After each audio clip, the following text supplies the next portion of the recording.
পাকিস্তানের সাথে সম্পর্ক বাড়াতে চায় যুক্তরাষ্ট্র। রুবিও। মার্কিন পররাষ্ট্রমন্ত্রী মার্কো রুবিও বলেছেন, ওয়াশিংটন পাকিস্তানের সঙ্গে কৌশলগত সম্পর্ক সম্প্রসারণ করতে চায়। তিনি স্পষ্ট করে জানিয়েছেন, এই সম্পৃক্ততা ভারতের সঙ্গে যুক্তরাষ্ট্রের গভীর বন্ধুত্বের বিকল্প বা প্রতিদ্বন্দ্বিতা নয়। রোববার পাকিস্তান ভিত্তিক গণমাধ্যম জিও নিউজ এক প্রতিবেদনে এ তথ্য জানিয়েছে।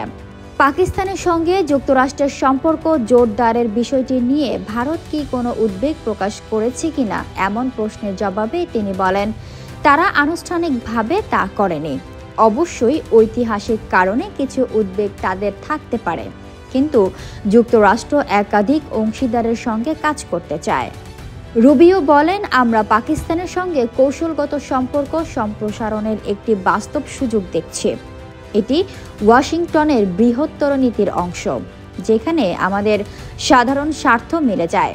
তিনি আরও জানান, পাকিস্তানের সঙ্গে ক্রমবর্ধমান সম্পর্ক ভারতের সঙ্গে যুক্তরাষ্ট্রের সম্পর্ককে কোনোভাবেই দুর্বল করবে না, বরং ভারতের সঙ্গে সম্পর্ককে তিনি গভীর, ঐতিহাসিক ও কৌশলগতভাবে গুরুত্বপূর্ণ বলে অভিহিত করেন।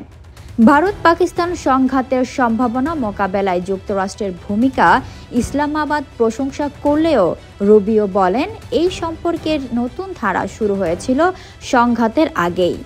আমরা পাকিস্তানের সঙ্গে একটি নতুন কৌশলগত অংশীদারিত্ব পুনর্গঠনে আগ্রহী ছিলাম। উভয় পক্ষের মধ্যে সহযোগিতার দীর্ঘ ইতিহাস রয়েছে, বিশেষ করে সন্ত্রাসবাদ দমনে। এখন আমরা নিরাপত্তা ইস্যুর বাইরেও সম্পর্ক সম্প্রসারণে আগ্রহী।